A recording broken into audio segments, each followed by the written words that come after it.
Greetings, fellow armchair Imagineers. Tiki here. And BlueDragonFive. And tonight, we're talking Mr. Bates. Never again. Never again. How you doing, BlueDragonFive? Okay.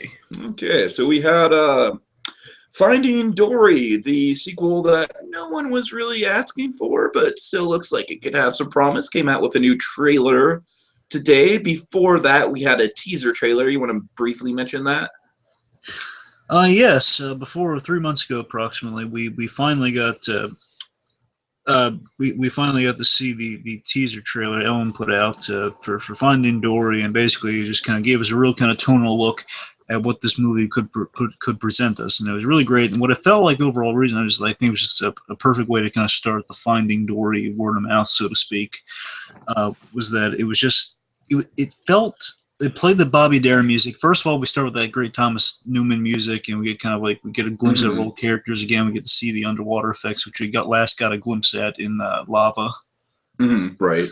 And again, the big thing is as the Bobby Darin Somewhere Beyond the Sea plays, which was at the end credits of Nemo. Sometimes at the end credits, it shows you how much the movie resonates. I'll always know about that song because when you get off of the Finding Nemo submarine voyage, that song plays. Yeah, because the people are so entranced by that movie, just the end credits, they're just still mesmerized by. And the best way I can describe the feeling is it feels like you're seeing your favorite old friend again. That's what that teaser felt like. Which honestly, that's why I feel like this has potential, because I feel like if this is played right, it could essentially be the Toy Story 3 of Finding Nemo. That's what I'm saying, and that's why I'm still very excited about it. And so that teaser just set the tone of what exactly they could go for. Just gives you an approximation of where they could go. It's just that nostalgia fest, but also it's like he's continuing the story with the emotion, but also the humor you loved in Finding Nemo. So that said, we're on to our new trailer. But before we get there, that teaser trailer definitely gave us an idea of how Finding Dory would go. See what I did there? Yes. But you know what other podcast has ideas about movies? Which one? The Movie Machine. Oh yes, folks. You got to check this out. It's our good friends at Super Academy, Jacob Gulliver, Ben Lipson, Alex Jeffries, and of course Kyle Decker as Mother. Not Tim Decker, Kyle Decker. No, not Tim Decker. That's Kyle Decker's evil twin. Oh God. Oh, yes it is. Yes it is. They will be taking on the roles of writer, director, star, etc., and be pitching movies randomly. It's improv based, lots of fun. BlueDragonFive, I feel like I'm not doing it justice, so go ahead. Point is, folks, there's this great new podcast with your favorite creative minds behind Super Academy working on. It's basically something to satiate your appetite until hopefully that glorious day comes where they come back Cross my fingers. With the season 2, which we're all hoping for. But if you want to satiate your appetite with the creative minds that brought you that superhero goodness, you just want to see some great filmmakers and film producers and film. The producers, the people, the guys behind the scenes, they do all the wear many hats, the team operators, the sound designers, all that stuff. You get to see them kind of bounce ideas off each other, improvise. Like we know they're fantastic at giving them some of those live shows in this new podcast called Movie Machine. The Movie Machine podcast. Anyway, so check it out. We have a link in the description down there. Link in the description. Check it out, and again, just give these guys all the business you can. When I say business, I mean you check them out. The word of mouth, like mentioned. Oh my God, these guys do such great work on podcasts. If only there was some sort of show we could watch that they've worked on together. Bingo. Super Academy season 1. Why are they not making a season 2 of this? Oh my God, let me throw money. So let me throw like $8,000 their way. Like, oh my God, I'll sell you my kids so I can see season 2 of Super Academy. I'll lend you my kids for cash just to see Super Academy season 2. That's the mindset you want, folks. Okay, so remember, what's it called, folks? Let me hear you say it. We'll take a Blue's Clues mode there to hear you say it. The Movie Machine. There we go. Okay, Movie Machine. Moving on. Okay, so I guess with that in mind, you want to just jump right into screen share in the trailer? Yes. All right, Disney, please do not sue me or take my video down. Pixar, we love you. You're the best. You're absolutely I'm fantastic. actually kind of a bit worried about this. Have we screen shared a trailer before? By Disney, I mean. Well, I don't think so. Because Disney's very tricky about like I've done Gravity Falls reactions and they've instantly taken them down. So, oh dear. Well, now I'm scared. Okay, do you not want to screen share that? Well, I want the screen share, but now you're putting these seeds of doubt. Well, let's put in perspective. We would have been sued ages ago with all the trailers we screen shared so far, promos of other networks, other viable networks. Yeah, but they're not Disney. Well, Warner Brothers. Warner Brothers is tough. Fair enough. Fox. Viacom. Viacom, big. Well, we don't. Viacom's the worst. You don't want to mess with Viacom. Seriously. No, you don't. You don't want to do that. Fuck it. Let's just do it. Okay, just make sure there's no volume whatsoever. No, there will not. I'll actually mute the video. Mute it. Okay, I'm locked on. Present to everyone. Just to avoid anything. It's Finding Dory. That's how you pronounce it, folks. It's Finding Dory. Yes, Finding Dory. It's actually, one could say it's like a reverse of letters, so it's Founding Dory. God. Perhaps. It's a way of looking at it for those legalities in mind. Come on, full screen YouTube. So we see Mr. Ray teaching a class about stingray migration. I like this shot really quick, though. It's a nice perspective. Excellent shot. Again, the animation looks really great here with our set. Again, what I think it's doing with the animation, it's bringing back our old settings in glorious, kind of a new high def, so to speak.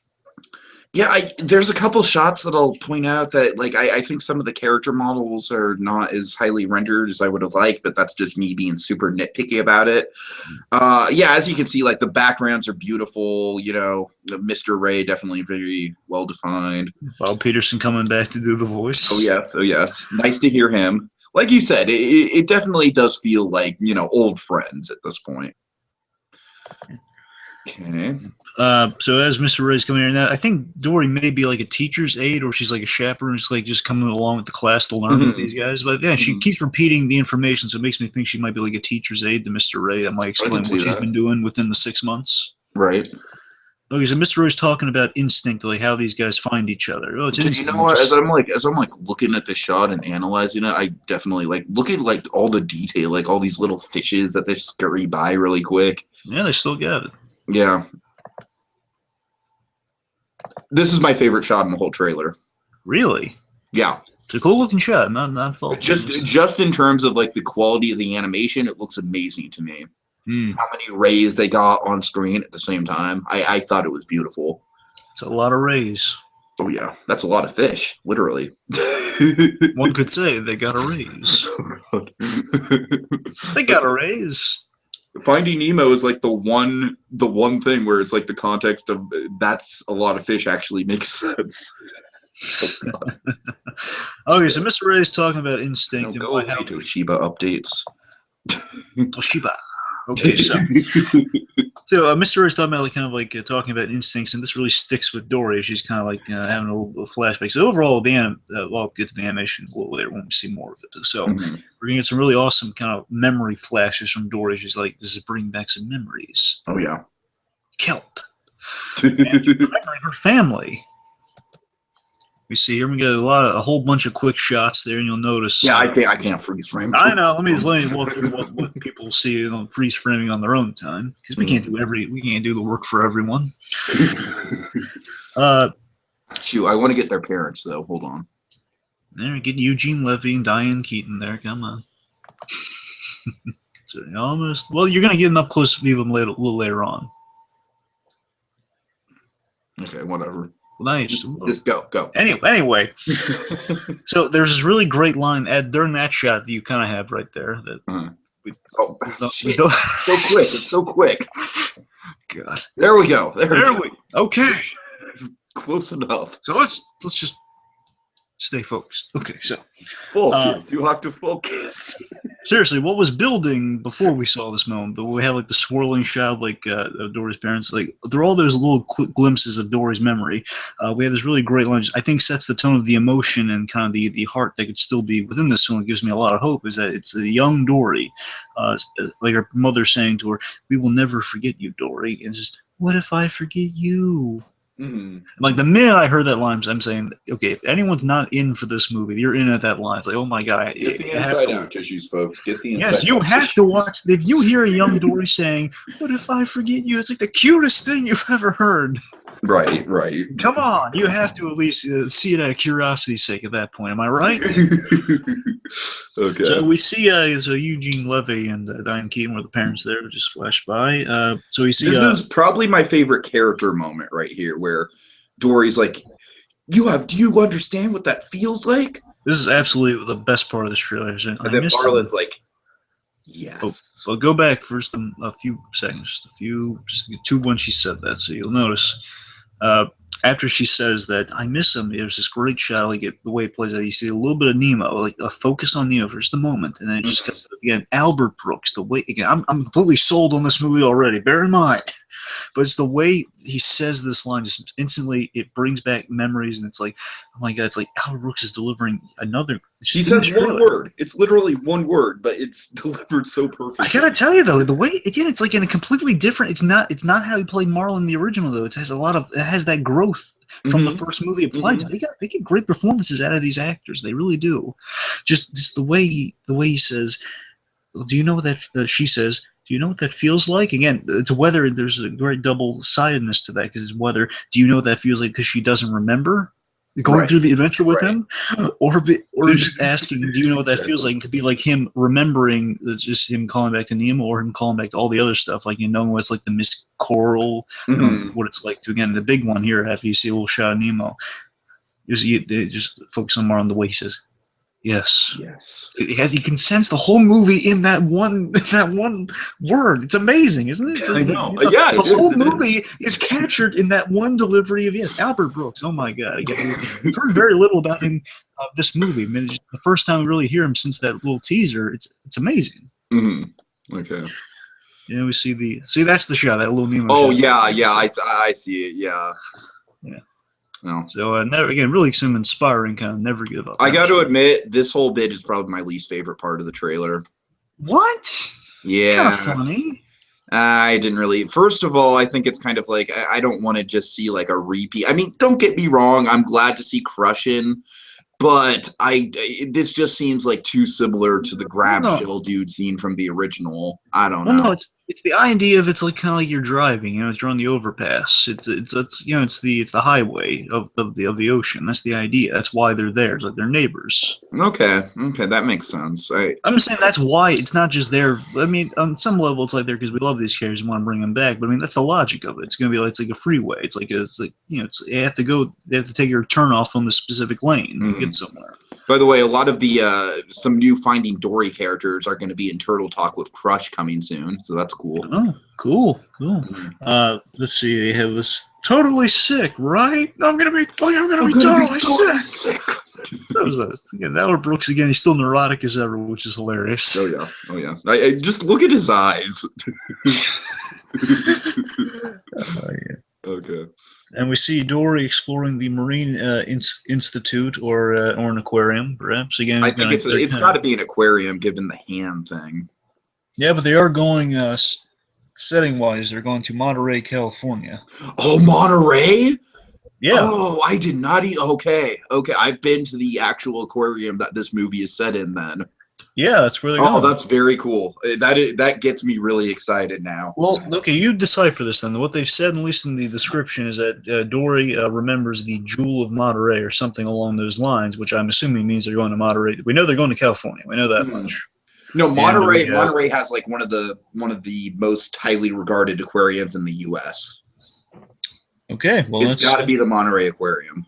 Well, there you go. That's your setting. A little more excited really for excited aren't you? I have like childhood memories of that place. I haven't been there in years, but I have. And they're going to the memories. They're going to the Monterey Marine Life Institute. That's what it's called. At least that's what they're calling it here. So we got a little sneezy I fish think there. in real life it's just called the Monterey Bay Aquarium, but they're probably just Now look at this. Just look at the shot right there. It's aside from the snot, that's just like it's like kind of I like it.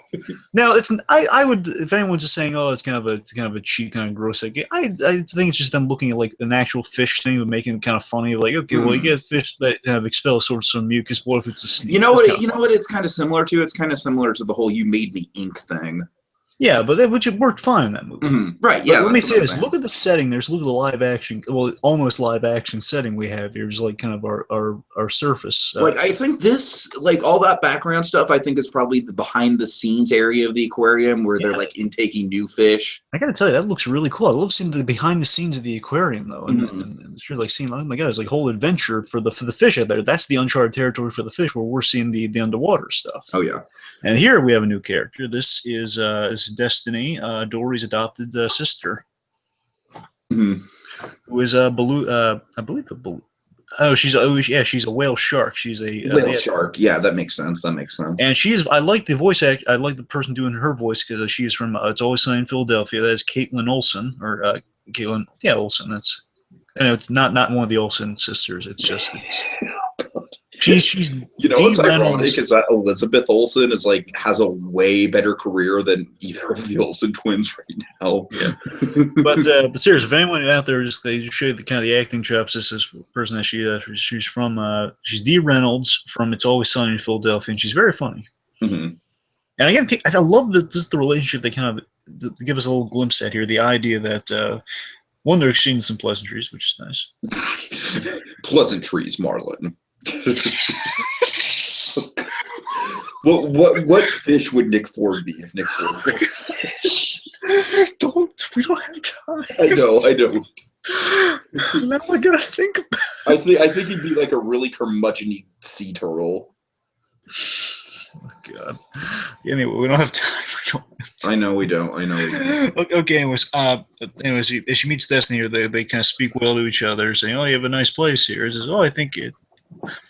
I love the delivery of the back and forth they had right off the bat. Of Dory, yes. But I love this. The idea she's really talky and eager, and that matches so perfectly with the fact that Dory forgets everything, so she's more willing to hear everything twice, which is sure, totally more than once. Is why these two have probably made such a great sibling dynamic. Yeah, it's like meeting old friends. That's what the movie feels like. I think they're doing it really well there. Yeah, actually, now that you say that, it's kind of a nice representation of that whole concept. And the scale. Look at the scale on this. Is fantastic. Just how the size thing. I don't even think we got that. Right. Look how small Dory is, and then because our scale back then was all up close. Is from a big angle. Because now the cameras can kind of expand a little more without losing anything. I think that's going to probably be one of the big upgrades in the animation. Is a lot more shots like this. Yeah. Okay, let's see. I'm not sure any of the things you've been talking about really yet. Actually, it comes right here. I don't like the design of that character. Well, yeah, you can't just judge it by that's what the guy kind of looks like. I know. I mean, look at the dinosaurs and the Good Dinosaur. I mean, our T-Rex fan looked really impressive. Yeah. Okay, so speaking of Toy Story 3, I feel like this whole segment is basically Sunnyside 2.0. Yes, it's very much like the Sunnyside thing. But seriously, look at the animation in that setting. That is a fantastic. Okay, you're right. You've sold me. I don't know what I was thinking. You got the reflections on the top of the surface there. You got the texture of the octopus skin. Yeah. I mean, look at the dust kick up here and the little movable coral thing she's doing there. I mean, that's good. Overall, here's what I'm saying with the Sunnyside comparison. I'm glad you brought that because overall with the animation, this trailer. Oh yeah, of course. That's the first thing I thought of. What this whole thing communicated to me from this scene onward, really, I guess, aside from the fact that Pixar are upgrading their animation as they always do, was that it kind of hit on me that I felt dumb because I never kind of put it together, but it's like the animation of a Toy Story 3 caliber in the Finding Nemo setting. So it's the familiar setting, but it's kind of upgraded the models and everything like Toy Story 3 did with their characters. So it's exploring the universe that we're all familiar with, but again, changing things and kind of updating it so it looks in a way you've never seen it before. It's like seeing old friends, but with all sorts of new stuff applied to it, which I thought was really cool. Totally. I mean, it gives me a lot of hope for the movies. I never thought of it. Again, it's kind of like the Toy Story 3 Finding Nemo. It's really cool. Oh, is this? Holy shit. That's Ty Burrell. I believe that's Ty Burrell. I could be wrong. No, but I'm saying that's not the Bruce setting, is it? That's still the aquarium. Because it looks a bit like a sunken ship. I don't know. I don't think so, though. Well, that's the thing. They said since they saw Blackfish, they left the option open so that our characters might be able to have like a hopeful thing where they can leave. So I'm not sure how that applies to the plot. Maybe it's like a thing where they can go between the ocean and the aquarium somehow. Mm-hmm. I'm not sure. I'm just saying they've revised their ending since they saw Blackfish, just in case. It's not just the fact like, okay, we saw this, so now we're changing the whole movie. It's not like that. It's just that they left the option open in case, just to kind of communicate with people who might be thinking from Blackfish, you know? Right. It's like, okay, well, in case anyone's like worried, like, oh, we see all the terrible things that happened there in that one documentary, which we can get into that when Finding Dory comes closer, but not now. Oh God! When it comes closer, now you and I are going to talk about Blackfish. I've already done a podcast about Blackfish, and me and Adventure Blue Dude had virtually nothing to say about it. Besides, like, yeah, it's kind of bullshit that it's just kind of a false narrative. Yeah, I have positive things to say about Blackfish, but I don't like Blackfish at all. I have various nice things to say about Blackfish, actually. That should actually be a good discussion then. That's what I'm saying. I'm a defender of Blackfish. Dark Knight Rises, anyone? Anyway, back. The point is, like, they said they're going to leave an option open so that maybe their characters can have a more hopeful ending in case there's anything left up in the air. But we'll see. Okay. Oh God! Hands. Yep. Have you ever done this at the aquarium? Yes, I have.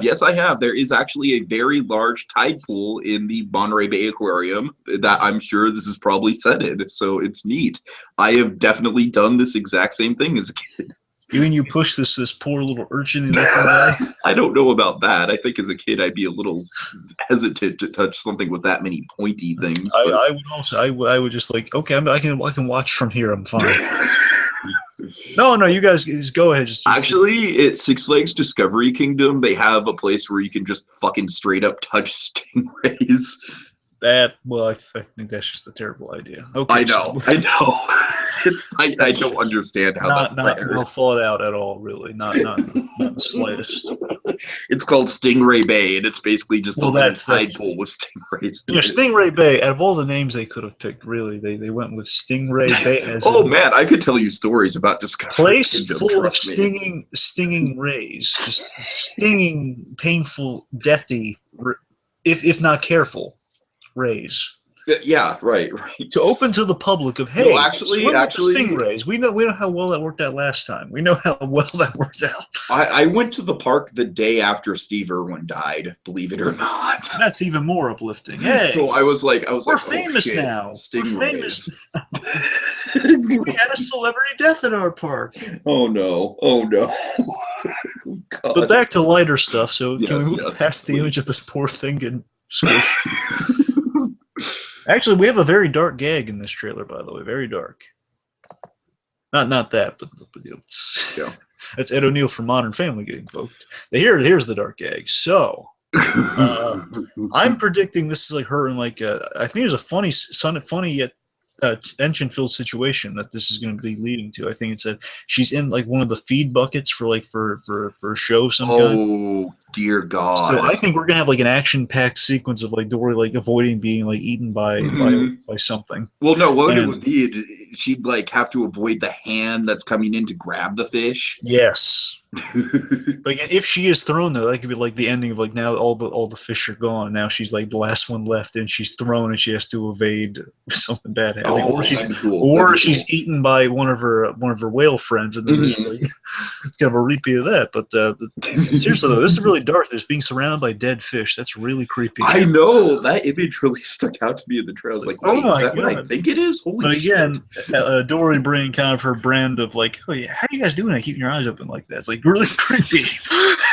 But it's like, again, bringing some light levity into the situation. It's like, oh my God. I was like, oh my God, dead fish. That's really weird. Okay. And then we get a nice little yes. Again, animation looks great in here. Now, is this a real thing that octopuses can do? Because I did not know that. You know, I think remember there was that great feature on the DVD with John Michel Cousteau, or John Cousteau.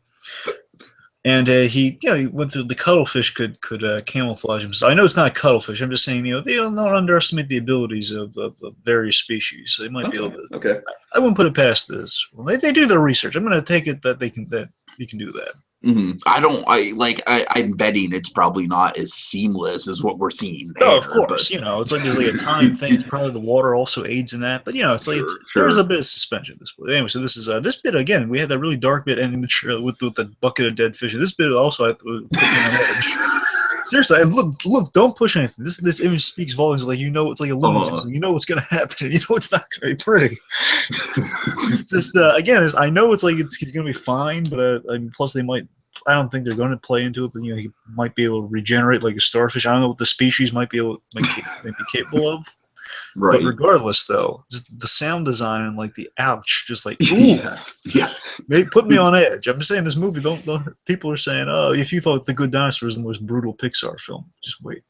Which is weird to think about, but yeah, seriously, The Good Dinosaur is the most brutal, violent Pixar film.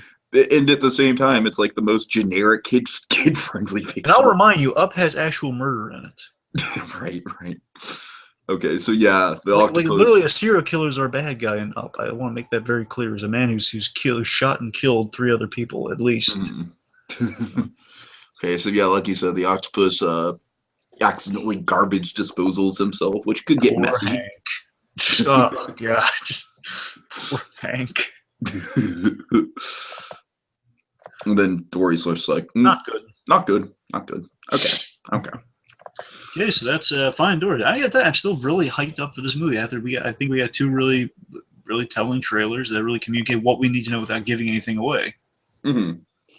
Yeah, I don't really know where my negative. You know what? I think I was just kind of disappointed that it was so short. Like usually a full trailer is like a minute longer than this, but